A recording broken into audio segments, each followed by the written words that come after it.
أعوذ بالله من الشيطان الرجيم. بسم الله الرحمن الرحيم. إنما حرم عليكم الميتة والدم ولحم الخنزير وما أهل لغير الله به فمن اضطر غير باغ ولا عاد فإن الله غفور رحيم. بے شک اللہ تبارک و تعالی تمہارے اوپر مردار کو، خون کو اور سور کے گوشت کو حرام کر دیا ہے. وما اہل لغیر اللہ بھی، اور ان جانوروں کو بھی جسے غیر اللہ کے نام پر ذبح کیا جاتا ہے. فمن اضطر غیر باغ ولا عاد، اگر کوئی شخص بے بس کر دیا جائے، کسی کو مجبور کر دیا جائے، اور حالانکہ وہ باغی نہ ہو اور حد سے زیادہ آگے بڑھنے والا نہ ہو، تو اللہ تعالیٰ معاف کرنے والا، رحم کرنے والا ہے. قرآن کریم کی یہ وہ آیت ہے، اس سے پہلے 2-3 مرتبہ یہ آیت گزر چکی ہے جہاں پہ اللہ تعالیٰ نے مردار کو، خون کو اور سور کے گوشت کا خاص طور سے تذکرہ کیا. اور وما اہل لغیر اللہ، جنہیں غیر اللہ کے نام پر ذبح کیا جائے ان کو اللہ نے حرام قرار دیا ہے. اگر کسی کو مجبور کیا جائے ان حرام کردہ گوشت کو کھانے پر، اگر وہ شخص ارادہ نہیں ہے کھانے کا، اسے مجبور کر دیا جائے کہ تمہیں کھانا ہی پڑے گا ورنہ میں تمہاری جان لے لوں گا، ایسی صورت میں شریعت نے کھانے کی اجازت دے دی اگر تمہاری جان بچ جاتی ہے.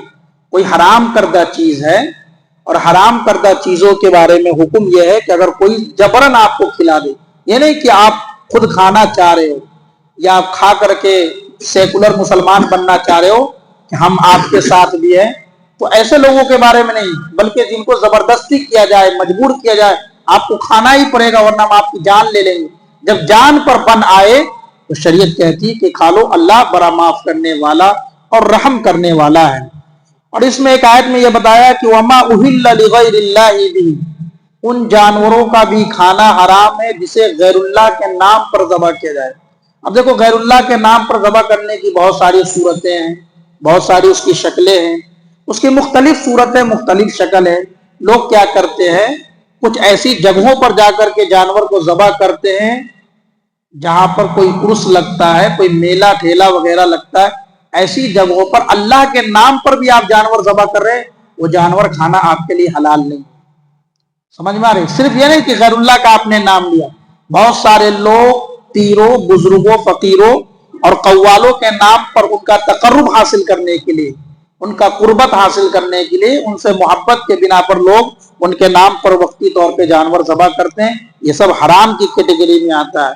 بعض حضرات خود عبد القادر جیلانی رحمۃ اللہ علیہ سے محبت کی بنا پر، ان کے نظر و نیاز کے بنا پر جا کر جانور ذبح کرتے ہیں. یہ سب حرام کی کیٹیگری میں آتا ہے، یہ سب حرام ہے. اللہ تعالیٰ نے ان جانوروں کو حرام کیا ہے. وَلَا تَقُولُوا لِمَا تَصِفُ أَلْسِنَتُكُمُ الْكَذِبَ هَذَا حَلَالٌ وَهَذَا حَرَامٌ لِتَفْتَرُوا عَلَى اللَّهِ الْكَذِبَ إِنَّ الَّذِينَ يَفْتَرُونَ عَلَى اللَّهِ الْكَذِبَ لَا يُفْلِحُونَ.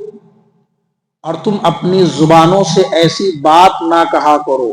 وَلَا تَقُولُوا لِمَا تَصِفُ أَلْسِنَتُكُمْ، کہ یہ حلال ہے، یہ حرام ہے، هَذَا حَلَالٌ وَهَذَا حَرَامٌ، یہ حلال ہے، یہ حرام ہے. اس طریقے سے تم اللہ پر جھوٹ باندھو گے. یعنی جو چیز حلال ہے، جو حرام ہے، شریعت نے بتایا ہے تو ٹھیک ہے، لیکن تم اپنی زبان سے کسی حرام کردہ چیز کو حلال نہیں کہہ سکتے، حرام کردہ چیز کو حلال نہیں اور حلال کو حرام نہیں کہہ سکتے. اگر ایسا تم کہتے ہو تو گویا کہ تم اللہ تبارک و تعالیٰ پر بہتان باندھ رہے ہو اپنی زبان کے ذریعے سے. ان الذین یفترون علی اللہ الکذب لا یفلحون، بے شک اللہ تبارک و تعالیٰ اپنے اوپر جھوٹ گھڑنے والے کو کبھی کامیاب نہیں ہونے دیتا. جو لوگ اللہ تعالیٰ پر جھوٹ گھڑتے ہیں وہ کبھی کامیاب نہیں ہو سکتے.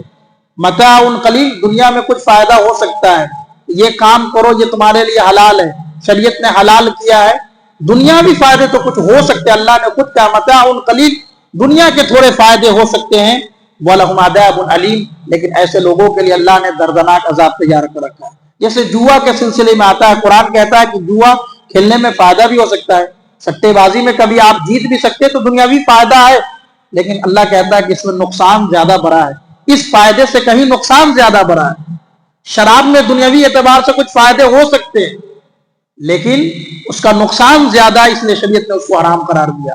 ویسے ہی دنیا میں کسی حلال چیز کو حرام کرنا اور حرام کردہ چیزوں کو حلال کرنے میں کچھ دیر کے لیے فائدہ تو نظر آ سکتا ہے لیکن اس کا نقصان بہت بڑا ہے، اور جو قیامت کے دن کا نقصان ہوگا وہ سب سے خطرناک نقصان ہوگا۔ دنیا کا نقصان ہو جائے چل جائے لیکن قیامت کا نقصان یہ بہت خطرناک نقصان ہے۔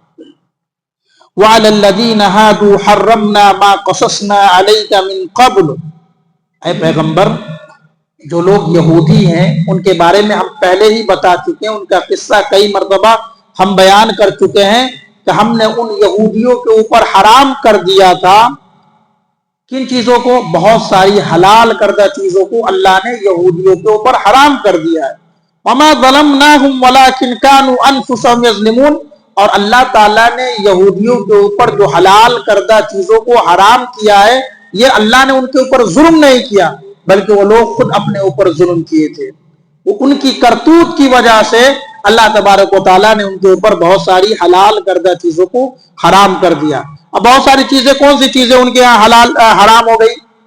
چربی، جو گوشت کے اندر جو تیل نکلتا ہے اللہ تعالیٰ نے ان کے اوپر حرام کر دیا تھا، اور وہ جانور جن کا پنجہ ملا ہوا ہوتا ہے ایسے جانوروں کو بھی اللہ تبارک و تعالیٰ نے ان کے اوپر حرام کر دیا تھا۔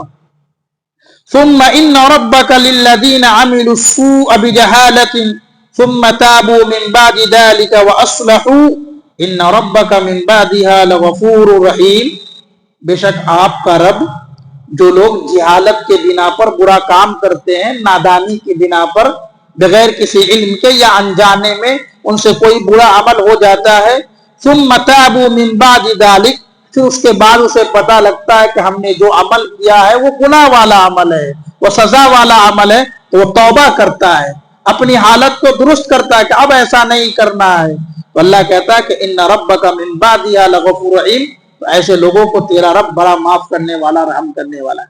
یعنی گناہ تو ہو گیا، جہالت کے بنا پر، نادانی کے بنا پر، کم علمی کے بنا پر، ہمیں علم نہیں تھا یہ کام گناہ کا کام ہو گیا ہم سے، لیکن گناہ ہونے کے بعد جب ہمیں احساس ہوا کہ یہ کام گناہ کا کام تھا، اس نے توبہ کیا اور اس کام کو چھوڑ دیا۔ اپنی حالت کو درست کرنا مطلب اس کام کو چھوڑ دینا، تو اللہ کہتا ہے کہ تیرا رب اسے بڑا معاف کرنے والا، رحم کرنے والا، اسے اللہ معاف کر دیتا ہے۔ ان ابراہیم کان امۃ قانتا للہ حنیفا ولم یک من المشرکین، بے شک ابراہیم علیہ الصلاۃ والسلام اکیلے ایک امت کے برابر تھے۔ دیکھو امت میں بہت لوگ ہوتے ہیں، محمد صلی اللہ علیہ وسلم سے لے کر قیامت تک جتنے لوگ آئیں گے ایک امت کہلاتی ہے، قیامت تک آنے والے لوگ، لیکن ایک پیغمبر ایسا دنیا میں گزرا ہے جس اکیلے کو، تنہا کو اللہ تعالیٰ نے کہا یہ امت کے برابر ہے، یعنی پوری امت کا ایمان ایک طرف، حضرت ابراہیم علیہ السلام کا ایمان ایک طرف۔ کیسی شخصیت ہے ابراہیم علیہ السلام؟ امت میں کتنے لوگ ہیں، بڑے بڑے پیر ہیں، بڑے بڑے بزرگ ہیں، بڑے بڑے اللہ کے ولی ہیں، صحابہ موجود ہوتے ہیں، کتنے بڑے بڑے لوگ ہیں امت میں، کتنے نیک لوگ ہیں، لیکن اللہ نے کہا کہ میرا ابراہیم تمام امتوں کے اوپر اکیلا ہے۔ ان ابراہیم کان امہ، بے شک ابراہیم اکیلے ایک امت کے برابر ہے، قانتا للہ، اللہ کے فرما بردار تھے، حنیفہ یعنی دنیا والوں سے الگ ہو گئے تھے صرف ایک اللہ کے لیے۔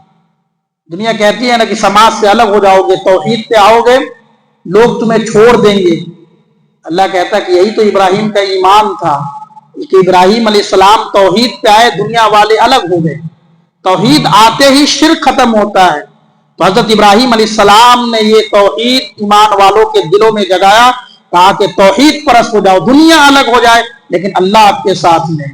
اور ہر وہ آزمائش اللہ نے امتحان لیا، دیکھو ایمان والوں کا امتحان ہوتا ہے، وہ جتنے بڑے توحید پرست تھے اللہ تعالیٰ نے اتنے بڑے بڑے امتحان سے ان کو گزارا ہے، اور ہم سب بار بار سنتے ہیں حضرت ابراہیم علیہ السلام کے بارے میں کیسے کیسے امتحانات سے ان کو گزارا گیا۔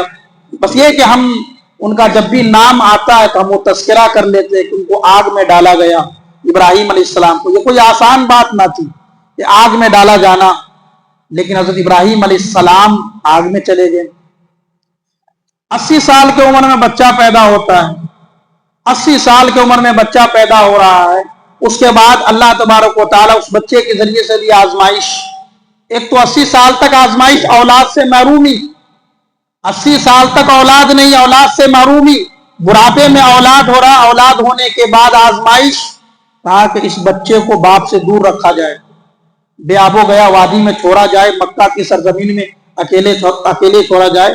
اتنے دنوں کے بعد کسی کا بچہ پیدا ہو, ہمارے ہاں تو بچہ اگر پیدا ہو تو ہم تو ڈھول تاشا سب کچھ بجانے لگتے ہیں. حضرت ابراہیم علیہ السلام کے گھر میں ایک بچہ پیدا ہوا اسماعیل کی شکل میں. اللہ نے کہا کہ اس کو مکہ کے بے آب و گیا وادی میں چھوڑ آؤ, اور تمہیں ساتھ میں نہیں رہنا, صرف یہ اور اس کی ماں رہے گی. یہ آزمائش, تو یہ بہت بڑی آزمائش تھی حضرت ابراہیم علیہ السلام کی زندگی میں. بچہ جوان ہوا, اللہ کا حکم آتا ہے کہ اس بچے کو ذبح کرو, اللہ کا حکم آتا ہے کہ اس بچے کو ذبح کر دو. یہ کتنی بڑی قربانی, یہ سب قرآن کی بات ہے, یہ کوئی قصے کہانیاں نہیں. یعنی ایک بچے کے لیے 80 سال تک وہ پیغمبر انتظار کر رہا, 80 سال کے بعد بچہ پیدا ہوتا ہے, باپ سے جدائی ہو رہی ہے. پھر جب بچہ دوڑنے کے قابل ہو گیا تو اللہ کا حکم آتا ہے اس بچے کو اللہ کی راہ میں ذبح کرو. وہ باپ کا کلیجہ دیکھو, حضرت ابراہیم علیہ السلام ذبح کرنے کو تیار ہو گئے. ہاں, حالانکہ ذبح نہ ہوا, لیکن ابراہیم علیہ السلام نے یہ قربانی دی.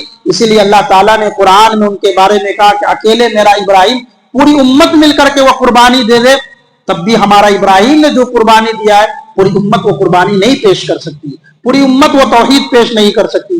وَلَمْ يَكُ مِنَ الْمُشْرِكِينَ, اور میرا ابراہیم مشرک نہیں تھا. میرے ابراہیم کے زندگی میں ذرہ برابر شرک نہیں تھا, حالانکہ وہ مشرک گھرانے سے تھے. ان کے گھر میں مورتی بنتی تھی, ان کے باپ بیچا کرتے تھے بازاروں میں لے جا کر کے, اور اس فیکٹری میں رہنے والے. لیکن حضرت ابراہیم علیہ السلام نے کبھی بتوں کی پرستش نہ کی. یہ بہت بڑی بات ہے. انسان کے اوپر ماحول کا اثر ہوتا ہے. خود ہمارے نبی نے کہا ہے کہ ہر بچہ فطرت اسلام پہ پیدا ہوتا ہے. ماں باپ چاہے تو اسے یہودی بنا دے, ماں باپ چاہے تو اسے عیسائی بنا دے, ماں باپ چاہے تو مجوسی بنا دے. گھر کے ماحول کو بچہ اٹھا لیتا ہے, گھر کے ماحول کو بچہ اٹھاتا ہے. حضرت ابراہیم علیہ السلام بھی تو اس گھر میں پیدا ہوئے, لیکن انہوں نے فطرت کو کیچ کیا, فطرت کو اٹھایا جو دین کا اللہ تعالیٰ نے ان کو پیدا کیا تھا. شاکرا لانعمہ, اور میری نعمتوں کا شکر ادا کرنے والے تھے ابراہیم علیہ السلام. اجتباہ وہداہ الی صراط مستقیم, اللہ تبارک و تعالیٰ نے انہیں چنا تھا, تمام انسانیت میں انہیں چن لیا تھا.